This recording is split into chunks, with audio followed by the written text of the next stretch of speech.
Les amis, bonjour à tous, très heureux de vous retrouver pour cette première Prévia de 2026, la première d'une longue liste. Très heureux de vous retrouver, j'espère que vous avez passé de bonnes fêtes. Je vous souhaite évidemment la santé, plein de bonheur, plein de projets. À titre perso, vous le voyez peut-être à mes yeux, vous l'entendez peut-être à ma voix, je parle du nez, j'ai la crève. Voilà, alors Bappé est blessé, j'ai la crève. Est-ce que c'est pas ici un pressentiment, un présage de cette année 2026 qui va s'annoncer peut-être encore une fois difficile pour nous, Madridistas? On verra, mais en tout cas, on commence par ce Real Betis. Choc, voilà, vrai choc, vraie opposition, ça sera compliqué et j'espère qu'on va évidemment commencer par une victoire. Au programme de ce Real Betis, la presse avec notamment Marca, l'actualité Real, pas mal de choses à dire, vous allez le voir, l'analyse du Betis Séville, qu'est-ce que ça vaut réellement, ma composition et bien sûr mes pronostics avec mon partenaire Unibet qui vous permet de regarder tous les matchs du Real Madrid en Liga, puisque oui, Unibet TV a les droits pour regarder notamment les matchs du Real Madrid en Liga. Vous avez en plus de ça 10 euros offerts. Bien sûr, vous devez parier avec responsabilité car les jeux d'argent sont strictement réservés aux personnes majeur. La presse, avec As qui parle du Dakar et de Carlos Sainz, ça ne nous intéresse pas. Nous, on va aller voir ce qui se passe du côté de Marca, avec notamment Rudiger, qui était de retour dans le pays qu'il a vu naître, la Sierra Leone. Voilà, donc il était avec des amis, avec la population. Ça va lui faire du bien. Maintenant, bon, vous savez mon avis hein, sur Rudiger. Pour moi, c'est un joueur qui arrive au bout du chemin avec le Real Madrid, qui pourra peut-être nous rendre 2-3 services d'ici la fin de saison. Mais pour moi, son aventure à Madrid s'inscrit en pointillé et je le vois quitter le club libre de tout contrat. Dans le reste de l'actualité, Xabi qui cherche un autre Bappé. On en parlera tout à l'heure de Bappé, mais blessé, la blessure du Pichichi blanc oblige l'entraîneur à chercher d'autres alternatives pour marquer ses buts. Puisque oui, Bappé, c'est 29 buts. Comment on va remplacer ces 29 buts de Bappé? Rodrigo est de retour, Gonzalo. Bon, les options ne sont pas finalement si longues que ça. Et d'où l'intérêt hein, de garder il fallait garder peut-être Hendrick, parce que là, on se retrouve de suite avec un effectif très réduit. Il suffit d'une autre blessure de Vinicius ou de Rodrigo, et de suite, on ne sait plus comment jouer. Donc, est-ce qu'on a bien fait de, de prêter Hendrick? Donnez-moi votre avis dans les commentaires. Le retour des turbulences avec un calendrier qui s'annonce décisif, la Supercopa, des doutes sur le physique des joueurs. Ouais, ce mois de janvier risque d'être très important sur la suite à venir concernant ce Real et bien sûr la relation entre Xabi et Vini puisque les deux hommes vont devoir s'allier hein, pour mutuellement s'entraider. Xabi a besoin de Vinicius pour gagner et je pense que Vinicius a besoin de Xabi pour retrouver son meilleur niveau. Donc, affaire à suivre. Et puis après, ça passe sur l'Atlético. Ça nous intéresse pas du tout. Donc, on commence par l'actu Real Madrid. Donc, ça, c'est le calendrier qui attend le Real. Le Betis, l'Atlético, potentiellement le Barça en finale, Levante, Monaco, Villarreal, Benfica. En fait, ce mois est très compliqué. Il n'y a que des affiches. Peut-être dans une moindre mesure, Levante. J'estime que c'est un cran en dessous. Mais sinon, ça va être dur. Et souvenez-vous, l'an dernier, on était leader en Liga. Et c'est à cause de ce mois de janvier qui avait été terrible, notamment à cause d'erreurs d'arbitre. Souvenez-vous du scandale du côté de l'Espagnol avec le tacle au niveau de la rotule de Mbappé. Mais on avait perdu toute notre avance en Liga à cause de ce mois de janvier. Donc j'espère que le Real va apprendre de ses erreurs et va bien commencer l'année civile 2026 parce que on a fait une année 2025 sans le moins de trophées. On ne peut pas continuer ainsi. Dans les news qui concernent ce qui englobe un petit peu le Real Madrid, Sergio Ramos, c'est la bombe de la soirée, hein, de la nuit. Il est sur le point, ou en tout cas, il a formulé une offre officielle pour racheter le FC Séville avec un groupe d'investissement. Donc, peut-être que dans quelques temps, il sera propriétaire du club qu'il a vu commencer sa carrière. Je trouve que c'est magnifique et la Liga a besoin d'histoires comme ça, a besoin de têtes fortes. Et Ramos qui prépare donc son après-carrière du côté du FC Séville et j'aime bien, j'aime bien. Les 3 maillots pour l'année prochaine ont été leaks. Donc, on avait déjà vu le maillot domicile. J'en avais fait d'ailleurs un vertical sur mes réseaux TikTok, Instagram, etc. Donc, allez m'y rejoindre si ce n'est pas encore fait. On avait vu le maillot vert ou bleu-vert au milieu qui ressemble à celui de 2013. Et on vient d'avoir le 3e maillot, le maillot rose qui est je trouve très joli, voilà, très joli. Moi, je voulais acheter cette année le maillot bleu, je l'ai toujours pas fait parce que je suis très déçu de l'équipe et j'ai pas envie de sortir 150 € pour un maillot, d'une équipe qui me saoule. On verra pour l'année prochaine, mais à première vue, je partirai soit sur le rose, soit sur le vert, mais en tout cas pas sur le domicile que je trouve affreux. Voilà, j'aime pas du tout le maillot domicile de l'année prochaine. David Alaba, pardon, va quitter le Real Madrid. Arrivé il y a 5 ans, l'Autrichien ne se verra pas offrir une prolongation de contrat. C'est Rodra, un journaliste très proche, notamment des joueurs et de l'entourage, qui nous a donné cette information. Pas de grande surprise. Ça fait 2 ans que le gars est blessé, ne retrouve pas son niveau. 24 millions de salaire brut, c'est beaucoup trop. Donc évidemment que l'Autrichien va quitter le club. Dommage parce qu'il a 33 ans ou 32 ans et c'est un joueur que j'ai toujours rêvé d'avoir au Real Madrid. Voilà, quand il était du côté du Bayern, on l'a vu. Il a bien remplacé Ramos, notamment pendant 1 an et demi. Il nous a permis de gagner cette Ligue des Champions. Donc, merci pour tout, David. Ça, ce sont les statistiques de la productivité défensive, notamment des attaquants, des joueurs offensifs. Et on voit deux choses, que Vinicius se trouve dans la moyenne et que Mbappé est vraiment un mauvais élève. C'est l'un des joueurs qui fait le moins d'efforts pour défendre, pour récupérer des ballons. Donc voilà, ça reste des points d'amélioration concernant Kylian Mbappé, mais on va en reparler du français, ne vous inquiétez pas. Thibaut Courtois qui lui est toujours au sommet. Aucun gardien dans les 5 grands championnats majeurs européens n'a réalisé plus de parades que Courtois en 2025. Ça, c'est quand même un très mauvais signe. C'est signe d'une équipe qui subit beaucoup d'occasions. Et après, la bonne nouvelle, c'est qu'on a un gardien qui est incroyable, mais imaginez-vous l'année 2025 sans Thibaut Courtois. Déjà qu'elle a été catastrophique, mais alors sans Thibaut Courtois, je pense que ça aurait été abominable. Donc ouais, merci Thibaut, mais j'espère que tu feras moins d'arrêts en 2025 parce que j'espère qu'on concédera moins d'occasions. En tout cas, c'est quand même pas une statistique à mettre en faveur du Real Madrid. Ce qui nous amène à la blessure de Mbappé. J'ai failli en faire une vidéo et en fait, j'étais tellement énervé, je me suis dit non. Tu vas reprendre la parole, tu vas être encore énervé, à chaud, tu vas balancer des mots que tu ne penses pas forcément. Passe. Passe sur cette vidéo. 23e blessure de la saison. C'est la même histoire qu'on se répète depuis 2021. Je vous ai sorti les statistiques, notamment sur la vidéo des 5 choses que je voulais qui changent pour 2026. Et notamment, j'avais accès à un chapitre sur les blessures. L'année dernière, c'était 51 blessures sur la saison 2024-2025. On est à mi-saison, on est déjà à 23 blessures. Donc on est sur les standards de la saison passée. Et ces standards-là, ils restent depuis 2021. Ça fait depuis 2021 à peu près qu'on a constamment des blessures, que les joueurs du coup ne peuvent pas se reposer, poussent et se reblessent. Et en fait, c'est un cercle vicieux, quoi. C'est un cercle vicieux. Et donc Mbappé qui sera absent 3 semaines. D'après l'équipe, il souffre du ligament externe d'un genou depuis plusieurs semaines. Et l'IRM a révélé une lésion. Très en colère contre Mbappé, très très en colère, car le gars n'a pas été présent contre Manchester City, mais absolument forcé contre Alaves, contre Talavera, contre le FC Séville, pour justement louper un mois qui est crucial. J'en vous en ai parlé en début de vidéo avec un calendrier absolument atroce. Donc présent contre les petites équipes pour faire ses stats et battre des records totalement anodins, enfin qui ne servent à rien, si ce n'est oui, battre Ronaldo sur une année civile, mais 0 trophée. Donc à partir de là, tout le monde s'en fout. Il aurait été en pleine forme, je vous aurais dit, va chercher le record, mec. T'es en forme, t'es dans une bonne dynamique, vas-y. Mais là, à moitié blessé, tu loupes City, tu vas louper donc l'Atlético Madrid, sans doute le Barça. C'est là qu'on t'attend, Mbappé. C'est pas contre Talavera où tu joues 90 minutes pour marquer un doublé. Mais on s'en fout. On s'en fout, ça me rend malade en fait, ce genre d'individualisme. Et ça, tu peux le mettre sur Bellingham qui veut pas défendre, tu peux le mettre sur Valverde qui voulait pas jouer latéral, tu peux le mettre sur Rodrigo qui voulait pas jouer à droite. En fait, chacun pense à sa gueule dans ce club. C'est pour ça qu'on en est là aujourd'hui. Voilà. Et donc, au lieu de se reposer 4-5 semaines en loupant Alaves, Talavera, Séville, et en se disant, bon, de toute façon, moi j'ai une vision à moyen, long terme, ces matchs-là, ils peuvent les gagner sans moi. Mais le mois de janvier est très important. Ben non, je veux marquer mes petites stats parce que je veux faire le sou et dire que j'ai battu Ronaldo. C'est absolument ridicule.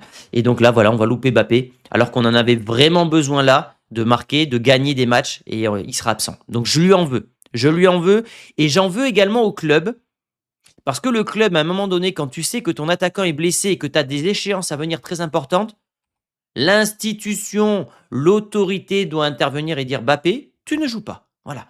«Oui, je veux». «Non, tu ne joues pas». Voilà, fin de l'histoire. Tu te repos et tu reviendras quand tu auras récupéré, quand tu seras guéri. Mais le club pense au marketing, pense à d'autres trucs et voilà, ça se trouve, ils avaient prévu une cérémonie, exprès pour Mbappé, pour le mettre en avant et dire qu'il a battu Ronaldo, je sais pas. Là, j'invente, je spécule, mais ouais, cette histoire m'a vraiment agacé et je pense que vous le sentez. Le Real Madrid qui cherche actuellement à comprendre les raisons exactes de cette vague de blessures. Bonjour, j'arrive, ça fait 4 ans que c'est le cas, mais bon, ils ouvrent les yeux maintenant, en 2026. Le club estime qu'il n'est absolument pas normal d'avoir déjà subi 23 blessures. Ouais, c'est ce qu'on répète chaque année. Un nouveau plan de prévention est en préparation, mêlant travail physique, récupération. Tu as l'impression qu'ils découvrent la réalité. Tu te dis dans quelle sphère ces gens-là vivent pour découvrir en 2026 qu'au Real, il y a trop de blessures.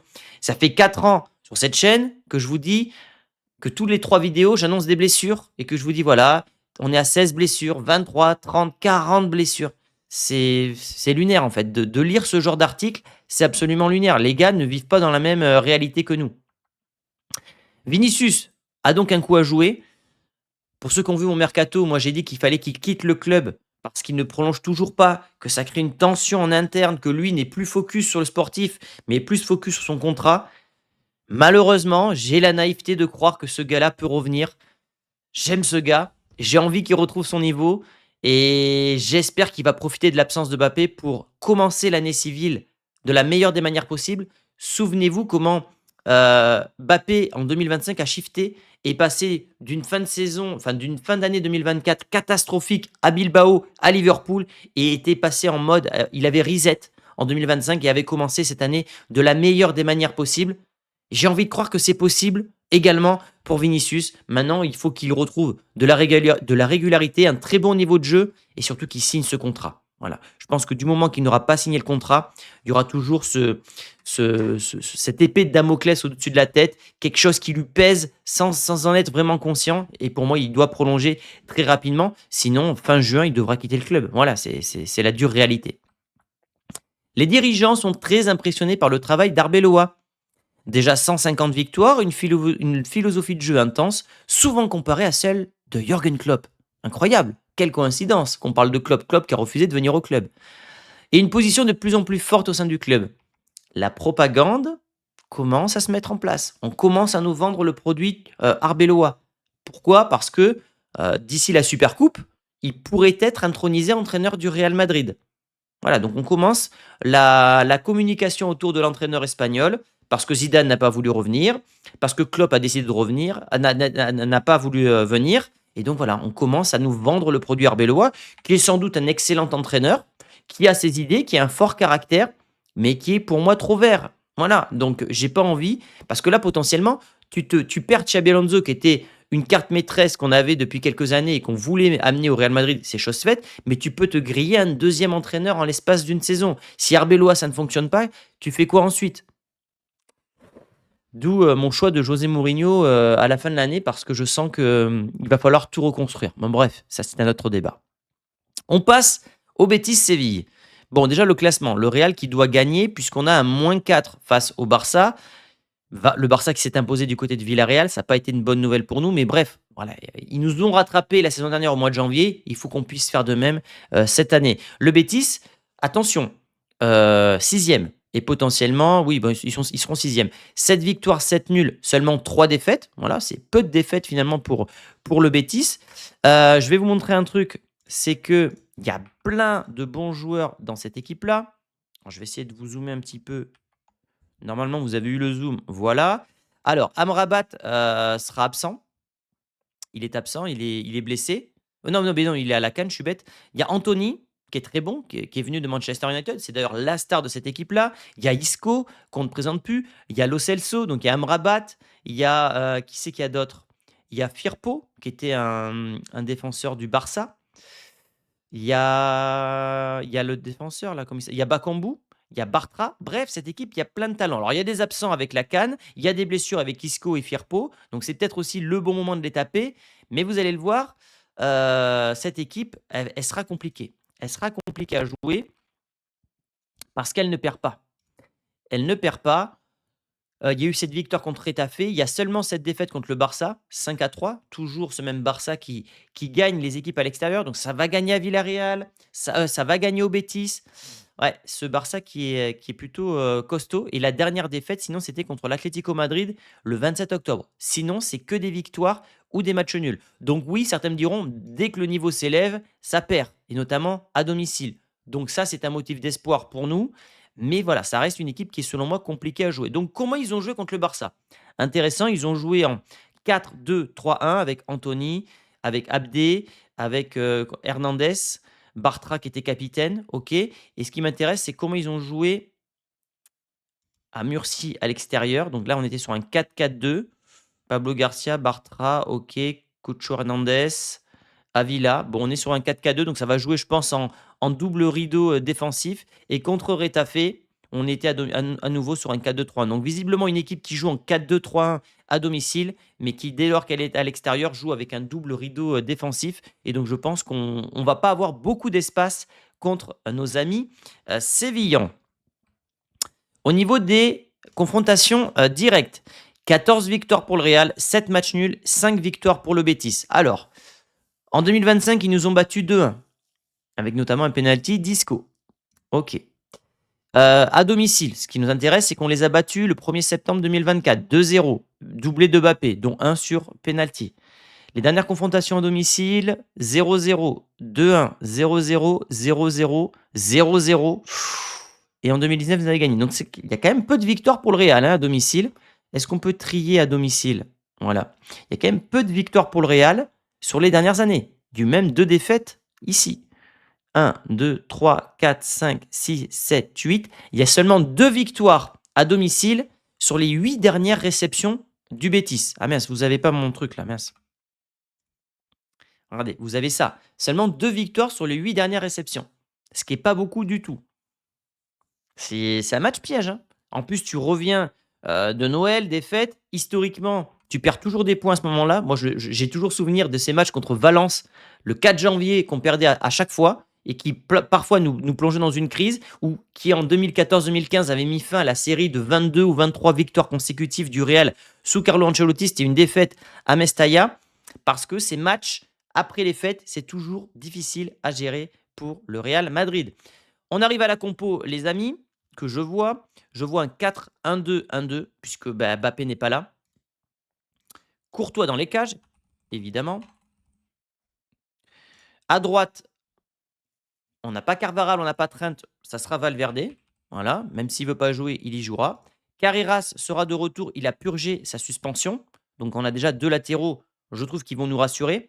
En défense, Oysen avec Raúl Asensio, puisque on a Militao et Rudiger qui sont blessés, on a même Alaba qui est blessé. Devant, on aura Chouameni qui pourra faire office de troisième défenseur selon certaines séquences. Je vois Bellingham ici, qui va pouvoir se projeter en tant que numéro 9. Je vois Kamavinga jouer. Et après, j'ai le choix entre Ceballos et Arda Güler. Je vois Arda. Je vois Arda, on est à domicile. Il va mettre Arda selon moi. Brahim Diaz n'est pas là. Il peut mettre un Mastantuono. Ouais, c'est pas mal Mastantuono.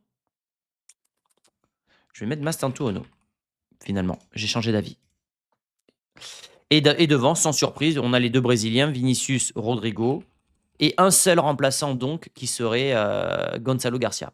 Donc, en cas de problème, on n'a pas beaucoup de possibilités au niveau de l'attaque. Ça, c'est quand même un gros souci pour le Real Madrid. Ce qui nous amène à nos pronos avec mon partenaire Unibet qui vous permet donc de regarder le match. Vous avez 10 € offerts en plus de cela et même jusqu'à 100 € de free bet. Ça se passe avec le lien en description ou le code chronique 10. Vous devez parier avec responsabilité car les jeux d'argent sont strictement réservés aux personnes majeures. Alors, je vous mets l'écran. Tac. Et voilà. Les cotes de cette rencontre, les amis. Bon, le Real est favori, 1,42. Cote, 99% des bookmakers vont sur le Real. On va aller sur une victoire du Real, même si vous le voyez, la cote du Betis, elle n'est pas non plus hyper élevée. Voilà.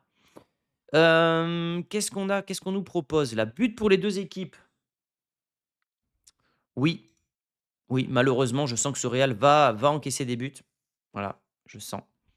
Ça va être compliqué de toute façon ce match-là, ça va être compliqué.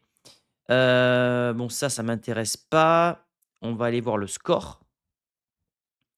Alors au niveau du score, moi je vais partir sur 2-1, 3-1, 4-1 pour le Real Madrid. C'est, vous savez, mon pronostic préféré, hein, c'est les scores multi-choix. Vous avez donc 3 scores pour une cote. Si le Real gagne 2-1, vous gagnez. Si le Real gagne 3-1, vous gagnez. Et si le Real gagne 4-1, vous gagnez. Donc je pars sur 3,65. Et si je dois mettre un prono exact, je partirai sur le 2-1, qui est coté à 7,05 et qui est le score le plus probable selon Unibet. Juste derrière, on a le 2-0 et ensuite on a le 1-1, puis le 1-0. Mais les gens, en tout cas, partent sur du 2-1 qui est coté à 7,05. Au niveau des buteurs, donc évidemment Mbappé n'est pas là, ne jouez pas Mbappé et vous êtes remboursé s'il n'est pas titulaire. Exemple, vous misez sur Gonzalo Garcia, si ce dernier n'est pas titulaire, vous serez remboursé. On va partir sur Vinicius. Je pense qu'il va être bon. En tout cas, j'ai la naïveté de croire ça. Et je vais mettre également Rodrigo. Les 2 brésiliens vont marquer, ça va nous rassurer et on va se dire: «OK, bon, Mbappé n'est pas là, on a retrouvé du collectif, Bellingham a brillé, Rodrigo et Vinicius ont marqué» et la question du lendemain, ça sera: «Est-ce qu'on est meilleur sans Mbappé?» Voilà, ça c'est ma petite prédiction sur ce match-là, les amis. Voilà, je crois que j'ai tout dit. Vous avez mon e-book qui est disponible, voilà, pour ceux qui veulent le télécharger. E-book interactif sur le Real Madrid. Vous avez 50 anecdotes sur l'histoire du Real Madrid. On parle de Mourinho, de Cristiano, de Sergio Ramos. Vous avez des illustrations, vous avez 28 vidéos. C'est le premier produit sur Internet 100% Real Madrid fait par un créateur. J'en suis très fier. Donc vous pouvez le télécharger avec le lien en description. Et vous avez également mes vidéos membres exclusives. Voilà, il y en a une vingtaine également. Pour ceux qui veulent soutenir la chaîne, vous avez des moyens de me soutenir, les amis. Donc, merci beaucoup.